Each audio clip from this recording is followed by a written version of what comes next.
Hello dear students, आज के इस वीडियो लेक्चर में मैं आप सभी के साथ list of important questions economics में जो इम्पॉर्टेंट क्वेश्चंस है गिव इकोनॉमिक टर्म्स वाले वो आपके साथ शेयर करने वाली हूँ along with the answer.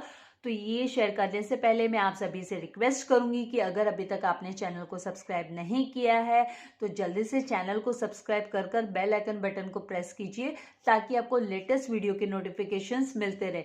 Video को लाइक करना एंड शेयर करना नहीं भूलना है। तो डियर स्टूडेंट्स, यहाँ पर गिव इकोनॉमिक टर्म्स के कुछ इंपॉर्टेंट क्वेश्चंस जो आपके प्री बोर्ड एग्जाम में आपको हेल्प करेंगे, एज वेल एज इसमें से डेफिनेटली कुछ ना कुछ क्वेश्चंस तो जो है वो आपके बोर्ड में भी आने के चांसेस है। तो यहाँ पे सबसे पहला question, utility of a commodity increases with a change in its time of utilisation.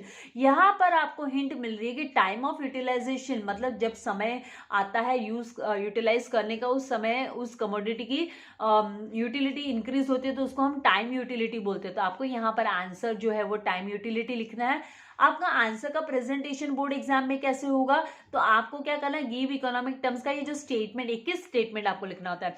आपके क्वेश्चन लिखकर और फिर आप आंसर को प्रेजेंट कर दीजिए तो बेटर होगा आपके लिए। अगर आपने इन केस गलती से क्वेश्चन नंबर भूल गए हैं लिखना तो at least teacher will be knowing कि हाँ आपका जो आंसर है वो करेक्ट आंसर है, matching with the question. Now second question यहां पर दिया है, the degree of responsiveness of A change in quantity demanded. अगर किसी कमोडिटी की डिमांड में चेंजेस आता है एंड वो चेंजेस किसकी वजह से आता है, इलास्टिसिटी किसकी वजह से हो रही है, डिग्री ऑफ रेस्पॉन्सिवनेस मतलब इलास्टिसिटी किसकी वजह से हो रही है, due to a change in its price, उसके प्राइस में चेंजेस की वजह से हो रही है तो उसको प्राइस इलास्टिसिटी बोला जाता है। तो यहाँ पर आपको हिंट मिलता है, एक तो डिग्री ऑफ रेस्पॉन्सिवनेस मतलब इलास्टिसिटी एंड इट्स प्राइस की वजह से चेंजेस हो रहा है तो उसको प्राइस इलास्टिसिटी बोलेंगे। तो आपका आंसर नंबर 2 होगा, प्राइस इलास्टिसिटी। थर्ड यहाँ पर दिया है, very realistic competition in nature. By nature कौन सा कंपटीशन रियलिस्टिक कंपटीशन है, तो रियल में इन रियलिटी मोनोपोलिस्टिक कंपटीशन वाला जो मार्केट है वो चलता है। तो यहाँ पे मोनोपोलिस्टिक कंपटीशन आपको लिखना है। ये सब के लिए आपको क्या करना है, ज्यादा से ज्यादा लेसन्स की रीडिंग करो, उससे ऑटोमेटिकली आपको ऑब्जेक्टिव क्वेश्चंस में तो हेल्प हो ही जाने वाला है, साथ में आप लॉन्ग आंसर्स लिखोगे तो उसमें भी आपको इजी होगा। And I would suggest you all कि आप टेक्स्ट बुक ही रेफर कीजिए। आप टेक्स्ट बुक रेफर करोगे, it is more than enough in economics. आप बार बार वही कंटेंट और वही पेजेस वही जो स्क्रिप्ट है आप देखोगे तो आपको अच्छे से याद भी रहेगा, आपको कंफ्यूजन भी नहीं होगा। लैंग्वेज भी सिंपल लैंग्वेज है टेक्स्ट बुक की हमारी, तो no need to refer any other text book और any other reference book sorry. And साथ में ऑब्जेक्टिव क्वेश्चंस के लिए जो इम्पोर्टेंट स्टेटमेंट वगैरह है ऑब्वियसली आपके डेफिनेटली टीचर्स ने मार्क करवाया होगा, नहीं करवाया तो आप मार्किंग कीजिए वाइल रीडिंग की कौन सा जो स्टेटमेंट है वो इम्पोर्टेंट स्टेटमेंट है।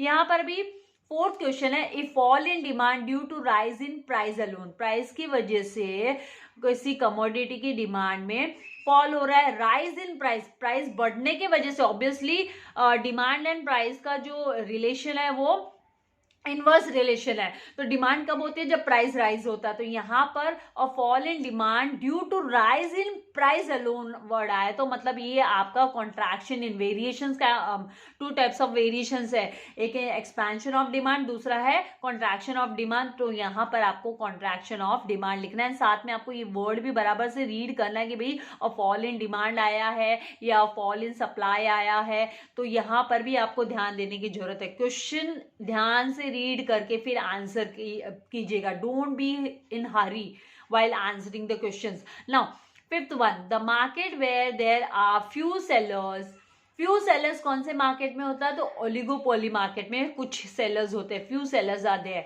Then the flow of goods and services का flow produce in an economy during a year.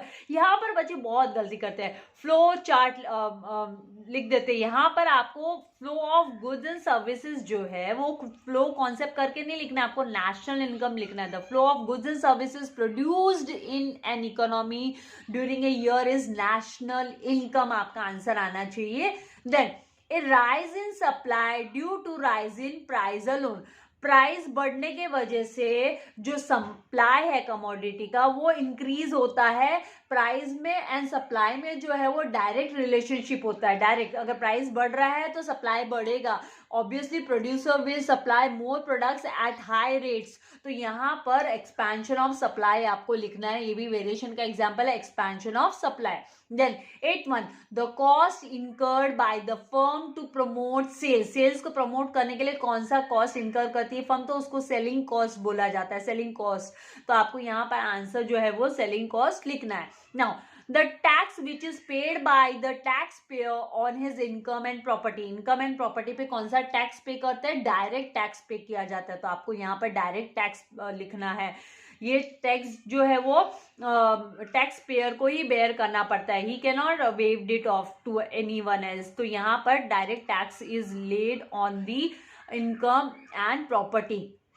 Now the capacity of a commodity to satisfy human wants, human के wants को सेटिस्फाई करने की capacity commodity में होती है, उसको यूटिलिटी बोला जाता है, यूटिलिटी। तो आपको यहाँ पे आंसर नंबर 10 में लिखना है utility. Then wear and tear of capital assets, obviously ये आपने बुक कीपिंग एंड अकाउंटेंसी में भी स्टडी किया। Wear and tear of capital assets is nothing but the depreciation, ये स्टेटमेंट पढ़ के भी समझ में आ जाता है, due to their use in the process of production, production process में जब ये यूज होता है कैपिटल एसेट्स, तो उसमें जो वेयर एंड टेयर होता है उसको हम डेप्रिसिएशन बोलते हैं। तो you have to write the answer as depreciation. Now 12th a desire which is backed by willingness to purchase and ability to pay as तो यहाँ पर कौन सा आपको आंसर जो लिखना है वो क्या लिखना है, demand. Demand in economics demand is different, right. Demand and desire both are not the same in economics. तो इकोनॉमिक्स में a desire which is backed by willingness to purchase, आपकी इच्छा है परचेस करने के, साथ ही आप पेमेंट करने के लायक भी हो, राइट।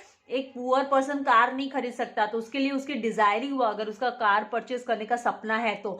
लेकिन अगर कोई अमीर रिच पर्सन है वो परचेस करना चाहता है तो दैट मीन्स वो ही इज एबल टू पे, तो वो डिमांड हुआ, उसको हम डिमांड बोलते हैं। तो यहाँ पे आपको आंसर डिमांड लिखना है। Then 13th one trade consist of transactions between different countries, यहाँ पे डिफरेंट स्टेट्स नहीं बोला है, डिफरेंट कंट्रीज बोला है, तो वो इंटरनेशनल ट्रेड होता है। तो आपको आंसर में इंटरनेशनल ट्रेड लिखना है, ये टेक्सचुअल वर्ड्स है, आपको इंटरनेशनल ट्रेड ही यहाँ पे लिखना है, टेक्स्ट में दिया हुआ है इकोनॉमिक टर्म ये। Then revenue per unit of output sold, per unit of output sold, per unit जब भी वर्ड आता है पर यूनिट तो यहाँ पे एवरेज आपको याद रखना है, एवरेज। फिर यहाँ पे आपको देखना है सोल्ड है क्या, आउटपुट सोल्ड है यहाँ पे, तो आपको एवरेज रेवेन्यू लिखना है। देन जो लास्ट आपका यहाँ पर मैं आपके साथ शेयर कर रही हूँ economic term, that is nothing but an index which is constructed from a group of variables. Group of variables से कौन सा इंडेक्स कंस्ट्रक्ट करते हैं हम लोग, अगर सिंगल वेरिएबल होता है तो वो हम यूनिवेरिएट बोल देते हैं, यूनिवेरिएट इंडेक्स बोलते हैं। लेकिन यहाँ पे ग्रुप ऑफ वेरिएबल्स है तो मतलब ये आपका कंपोजिट इंडेक्स है, कंपोजिट इंडेक्स आपको आंसर लिखना है। तो आई होप ये जो इकोनॉमिक टर्म्स है आपको हेल्प करेंगे आपके प्री बोर्ड में एज वेल एज आपके ईबीटी के एग्जाम में। Once again study well, text book reading होनी चाहिए, उस पर ध्यान देना है आपको। Thank you very much for watching the video. God bless you all dear students.